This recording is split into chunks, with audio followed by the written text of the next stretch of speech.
Je suis Jean-Éric Nahoué de Lifou, fils de M. Nahoué Robert Pauta, ancien maire de Lifou et ancien élu de la province des îles Loyauté, et de Lalié Ouazana, institutrice à la retraite et éminente syndicaliste. Je suis chef du clan Anga Pichou, gardien de la grande chefferie Wahimouneme sur l'île de Lifou.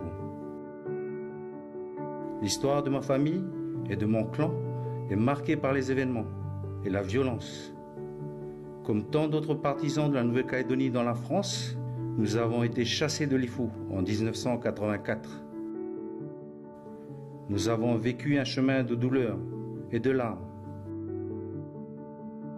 Je sais donc le sens des mots engagement et conviction. Je sais aussi le prix de la paix.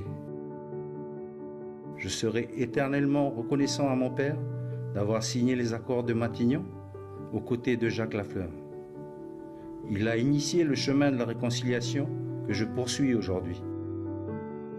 En 2007, ma carrière professionnelle m'a conduit à revenir m'installer à Lifou avec ma famille. J'ai pu mesurer tout ce qui avait été fait et construit pour que le passé n'hypothèque plus jamais l'avenir.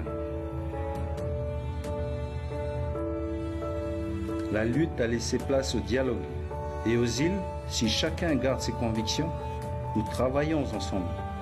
Voilà ce que nous avons gagné. Cette volonté de paix et le souci des autres, même s'ils ne pensent pas comme moi, c'est ce qui m'a conduit à m'engager en politique avec Calédonie Ensemble.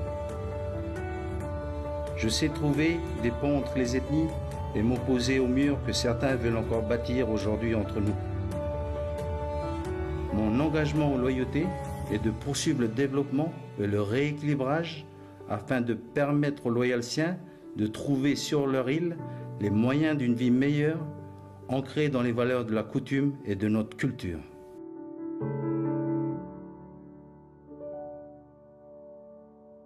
Le 12 mai, vous pouvez rétablir la démocratie aux îles, où les indépendantistes siègent entre eux depuis 10 ans, sans contradicteur ni débat. Le 12 mai, vous pouvez nous permettre de défendre un autre projet d'avenir à la province, au nom des 2300 Loyaltiens qui se sont exprimés pour le maintien de nos liens avec la France le 4 novembre dernier. Ce projet, c'est de poursuivre la construction du destin commun entre les Calédoniens, par le dialogue pour substituer aux 2 référendums d'avenir opposés prévus par l'accord de Nouméa, un seul référendum d'avenir partagé, comme nous avons su le faire lors des accords de Matignon et de Nouméa.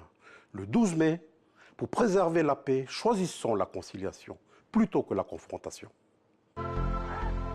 Nous portons une nouvelle vision pour les îles. Cette vision, c'est celle d'une province soucieuse de son environnement, responsable de ses ressources et autosuffisante en énergie renouvelable. Une province capable de valoriser sa terre et ses produits de la mer pour nourrir ses populations. Une province ouverte sur le monde, accueillante, authentique, qui sait conjuguer ses traditions d'hospitalité et des prestations touristiques de qualité. Une province solidaire, respectueuse de notre culture et de nos traditions, mais tournée vers la modernité et le développement. Une province capable d'offrir à ses enfants les meilleures chances de réussite pour préparer sa jeunesse aux responsabilités qui l'attendent. Le 12 mai, aidez-nous à porter cette nouvelle vision des îles. Mon père, Dick Ukewe, m'a appris que la France était un grand espace suffisamment libre pour permettre l'expression et la reconnaissance de notre identité. Comme lui, je reste profondément attaché à mes racines et à nos traditions. Je veux transmettre ces valeurs à mes enfants. Mais je partage aussi les valeurs de la République et je veux, pour mon pays, un avenir de paix dans une communauté de destin. Sur notre terre de parole et de partage, nous devons être solidaires envers les plus fragiles pour permettre à chacun de vivre dignement. Car on ne cueillera pas sur l'arbre de l'injustice les fruits de la paix et de la liberté. Le 12 mai, nous vous proposons de poursuivre le pari sur l'intelligence de Jacques Lafleur et Jean-Marie Tjibaou en gardant à l'esprit le symbole de leur poignée de main. Construisons notre pays dans la paix, la justice et dans la fraternité.